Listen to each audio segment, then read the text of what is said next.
bring in Melanie Zanona. She is a senior congressional reporter at Punchbowl News and an MSNBC political contributor.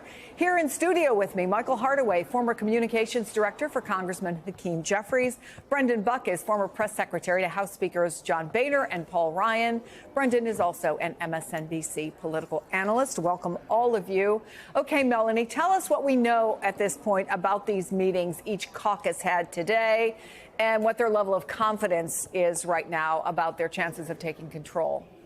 Yeah, Chris, two very different calls between House Republicans and House Democrats. On the House Republican calls, it was a lot of celebration, it was a lot of confidence, and for House Democrats, it was more defiance and depression, I would say. But let me start with House Democrats, because as you mentioned, House Minority Leader Hakeem Jeffries says they're not conceding anything yet. The House has not officially been called. Now, there are still a number of outstanding races, and in those races, there are enough Republicans currently leading to give Republicans the confidence that they ultimately will flip the House. But it could be a very slim margin ultimately for Republicans. And so Jeffries really counseled patience to his members.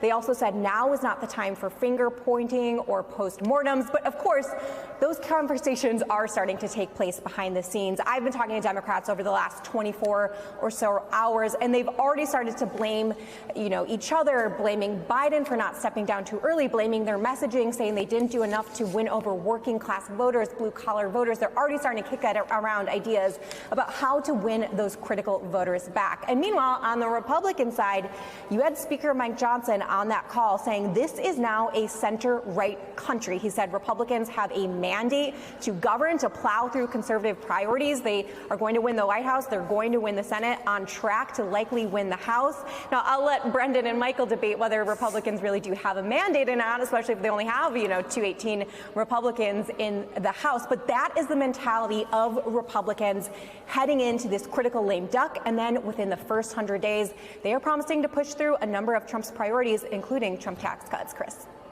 All right, so let's talk about this. Michael, let me start with you because you know Hakeem Jeffries very well. We don't know whether he's going to be Speaker or if he's going to be the minority leader. But what kinds of conversations do you imagine are going on right now or did go on those calls? So I spoke with Leader Jeffries this morning, and he is optimistic. I think there's reason to be optimistic if you think about this. Okay, let me just say the Republicans need 9. The Democrats need 27. But it's not the number. Here's the thing. This is why he's optimistic, because whomever wins, it will be a slim majority. And so if Republicans win, Speaker Johnson will have to work with Leader Jeffries on a daily basis to pass a number of things, and obviously vice versa. And so I think the House will be interesting because it's not the Senate where there's a wider majority probably when we come to this. And so they'll have to work together, and they have a good relationship. And so I think that's good news for all of us. Well, is there, do you think, Brendan, this center-right mandate from the country? And do Republicans have reason to be optimistic about their governing possibilities? Yeah, I think Michael is right in one way. There's been a track record of Republicans not being able to get their act together and do things on their own and having to resort to working with Democrats. Your former bosses might know something about that. Well, so when I was there in 2017, when Donald Trump first came in, we had an 18, 20-seat majority. Mike Johnson has had to deal with, and Kevin McCarthy before him, for sometimes as little as 2 or 3 votes. Republicans are going to have no interest in doing anything in a bipartisan way for a long time until they have to. And Mike Johnson has shown time and again that when they try to do things on their own with their very narrow majority, they're unable to. They fall flat on their face. They go to Hakeem Jeffries and say, can you help us out and get something done? Now, they'll have some opportunities to do big things like on taxes where you could potentially use a procedure where you don't need any Democrats. You could do this all on a party line vote, and that's what they're clearly going to try to start off to do.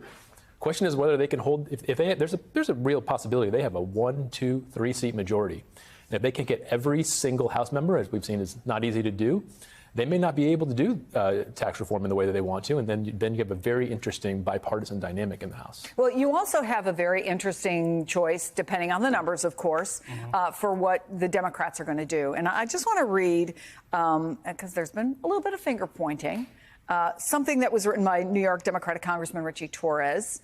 He writes this, pretty blunt. Donald Trump has no greater friend than the far left, which has managed to alienate historic numbers of Latinos, blacks, Asians, and Jews from the Democratic Party with absurdities like defund the police or from the river to the sea or Latinx, adding the working class is not buying the ivory towered nonsense that the far left is selling. So there's a real challenge, right? When you have, I think, more than a couple of people, Richie Torres is not alone in his belief that the messaging from the left has gone too far for most Americans, but also the fact that best case scenario, they have a very, very, very slim majority. So how does he navigate that? Well, this is a messaging failure, but it's not about the left. It's about the fact that Democrats don't communicate the things we do for the American public. So, for instance, the PRO Act, which protects unions, is a Democratic effort. However, the Teamsters, as we saw, a number of them came out in support of Donald Trump. I think that's a failure of our side to communicate to voters what we've actually done for them. And obviously protecting Social Security, Medicare, Joe Biden went into Michigan, else. and he was the first president to march with the argument that you're making, while it may be true, is a little more complicated argument, I think, than the ones that have caused even a lot of people who considered themselves Democrats for a long time to feel like you're not speaking to my concerns. We don't, because Fair? we're talking about all these other things. Economic issues and opportunities should be our focus for messaging. Everything else should be to the side. That is the failure of our party. I think that's what happened this week, which is we failed to communicate the things that matter, which is economically what we're going to do for you and how we're going to pave the way for opportunity for you and your family to improve your lives. On the other side, Brendan, center-right is an interesting phrase because there isn't much centrist about the way the Republican Party looks right now. You have seen an exodus, both of their own volition and in some cases because they were challenged, of true centrists, right? People who really do want to reach across the aisle.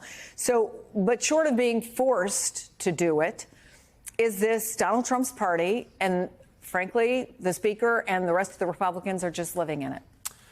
Certainly. We're definitely not a far-right country, and I'm glad that the Speaker didn't suggest otherwise. Republicans are going to come in with a mandate. Every party that wins says they're coming in with a mandate, so it doesn't really matter what we say, whether or not they do it.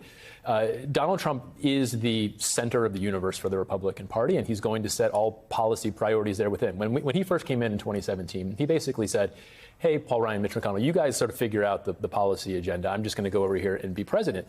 This is a whole different world now. He has not only defined the sort of the tone and tenor and the sort of working class approach of the Republican Party, but he's also outlined the priorities at public policy and when it comes to immigration and how they're going to handle taxes. He is going to set the tone for this in a way that Speaker Johnson, assuming he's still Speaker, is just going to have to keep up. The roles are, I think, in a lot of ways reversed than they were when he first came in. Melanie, if you're still there, let me give you a really quick 30 seconds to tell us what are the key races that you think folks should be looking at right now that are still uncalled. Yeah, Arizona and California. It's all about the races over there. Those are still being called. But like I said, a number of the Republicans are ahead. David Schweikert, Juan Ciscomani in Arizona, Ken Calvert, the dean of the California Republican delegation in California. Those are what Jeffries and Johnson are watching. But at this point, like I said, Republicans very confident that they'll be able to take the majority, just a matter of by how much. And how long it takes. Melanie Zanona, thank you. Michael Hardaway, Brendan Buck, you're going to stay with us.